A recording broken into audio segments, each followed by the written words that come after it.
오늘은 여러분들이 주방에 반드시 두어야 할 세 가지를 통해서 만들어진 기운들이 재물운이 쑥쑥 살아나게 해서 부자로 만들어주는 것이 무엇인지 알려드리도록 하겠습니다. 부엌은 말씀을 드리지만 재물운과 건강운을 상징하는 곳입니다. 하지만 제가 지금까지 부엌에 있어서는 안 되는 것에 관해서 말씀을 드렸지, 이 주방에서 재물운을 살려주는 것에 관해서는 말씀을 드리지 못했는데, 이래서 오늘은 부엌에 반드시 있어야 하며 집안의 부엌에 재물운을 살려서 부자로 만들어주는 세 가지에 관한 이야기입니다. 여러분 안녕하세요. 소강 박운호입니다. 과거의 주택과 현재의 주택 구조에서 크게 다른 것은 현재의 주택은 실내형이라고 할 수가 있습니다. 이래서 지금은 방향과 위치에 관해서는 전혀 신경을 쓰지 않으셔도 된다는 것이죠. 실내외에 부엌이 있었던 과거에는 양쪽으로 문을 열게 하여서 바람이 잘 통하도록 만들었으며, 하지만 먼지는 많아서 위생적이지는 못했지만 통풍과 환기에는 전혀 걱정할 필요가 없었다는 것이죠. 하지만 현재의 부엌에서는 이 환기와 통풍에 관해서는 유독 신경을 많이 써야 합니다. 이러므로 현재의 주방에서는 이 환기에 관해서는 반드시 아셔야 합니다. 이것이 전제가 되어야 오늘 제가 알려드리는 말씀들이 빛을 발휘할 수가 있을 것이며, 또한 이것을 통해서 돼지띠 여러분들의 가정에 풍성한 재물운이 만들어질 것입니다. 자, 이제 알려드리도록 하겠습니다.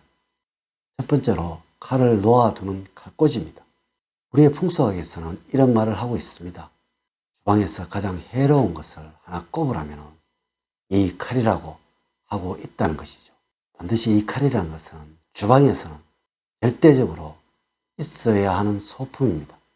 아마도 돼지띠분들 가정에서도 이 칼이 있지 않는 집은 없을 것이고, 어쩌면 없다는 것은 상상할 수도 없는 일일 것이고, 또한 이 칼이 없다는 것은 너무나 불편하다는 것이겠죠.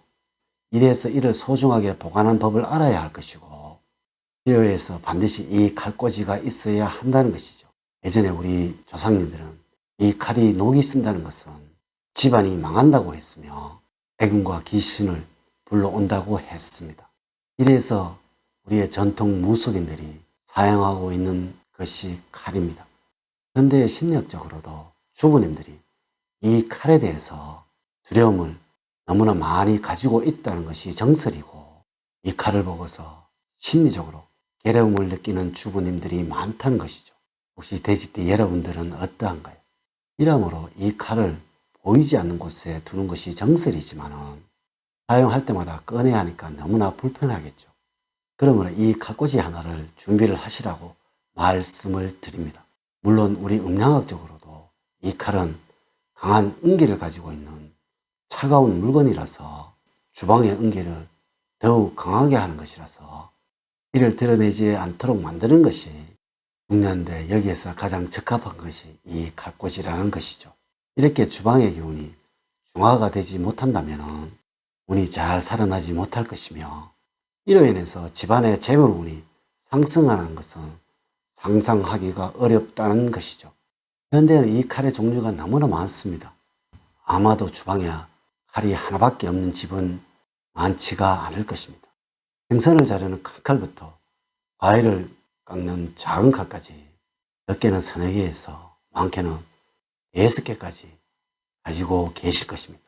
물론 이 모든 것을 한 곳에 모아서 보관하기가 가장 용이한 것이 이 칼꽂이라는 것입니다.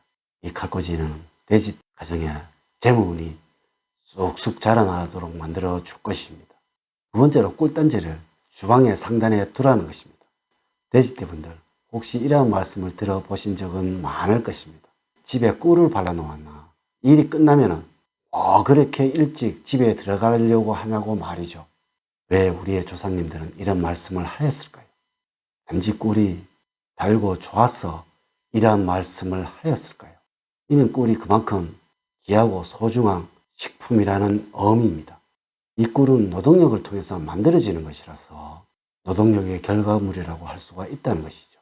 이래서 우리 조상님들은 이 꿀이 재물운을 살려준다고 말씀을 하셨으며, 마치 벌과 꿀이 분봉을 하는 것처럼 이 꿀이 주방에 있게 된다면 재물운이 상승을 한다고 말씀을 하셨다는 것이죠. 물론 이는 동서양을 불문하고 다 그래 했습니다. 웬만한 병은 이 꿀을 가지고 처방을 했다는 기록이 남아있을 만큼 이 꿀을 아주 소중한 약재로 여기고 있었다는 것이죠. 매번 이 꿀이 나쁜 것과 부정한 것을 막아내는 것이라고 해서 이렇게 처방을 하고 있었다는 것이죠. 어떤 분들은 이 꿀이 동남쪽에 있어야만 재물운이 살아난다고 말씀을 하시던데요. 제 생각에는 방향의 의미보다는 이 꿀을 단지에 담아서 주방에 두는 것만으로도 주방의 부정한 기운과 나쁜 기운이 사라지고 이로 인해서 재물운이 살아난다는 것이 맞다는 것이죠.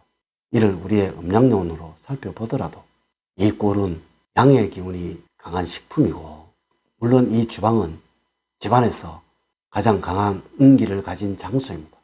이렇게 해야 이 두 기운이 중화를 하는 것이고 아주 강한 좋은 기운으로 변화를 하게 될 것이고, 이것이 주방에 좋은 기운이 살아나도록 만들어 갈 것이라는 의미가 되는 것이죠. 이 꿀은 주방에서 가장 밝은 곳에 두어야 하며 또한 나쁜 곳에 두어야 합니다. 물론 그 양은 그리 중요하지가 않습니다.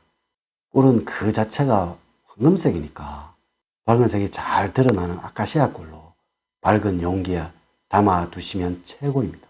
이렇게 하시면 재물운이 쑥쑥 살아나게 될 것입니다. 세 번째로, 쌀은 반드시 이곳에 담아 두셔야 합니다. 과거에 우리 조상님들은 쌀은 항아리에 담아서 부엌에 보관을 하셨습니다. 물론 이는 주방의 주인이신 주부님들의 편리를 위해서 그래 했겠지만, 이 항아리에 담아 둔다는 것은 집안에 평안을 가져오고 번영을 만들어 준다는 것이죠. 이래서 현대에서는 쌀은 쌀통에 잘 담아서 보관을 하셔야 합니다. 왜냐하면 쌀의 변질을 만들지 않도록 만들기 위해서 너무나 중요합니다. 앞서 말씀드린 꿀이 강한 노동력을 의미하는 것이라면 이 쌀은 인간의 많은 노력과 수고를 의미를 하고 있다는 것이죠.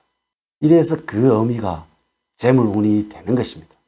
물론 이 역시 우리의 영어행학적으로 말씀을 드리면 토해행을 의미하는 것이라서 이것이 재물운의 성장을 말하는 것이며, 이 쌀은 강한 양기를 가진 식품이라서 주방의 음기의 기운을 중화를 시켜서 주방의 기운이 살아나도록 만들어주는 풍수 도구라는 것입니다.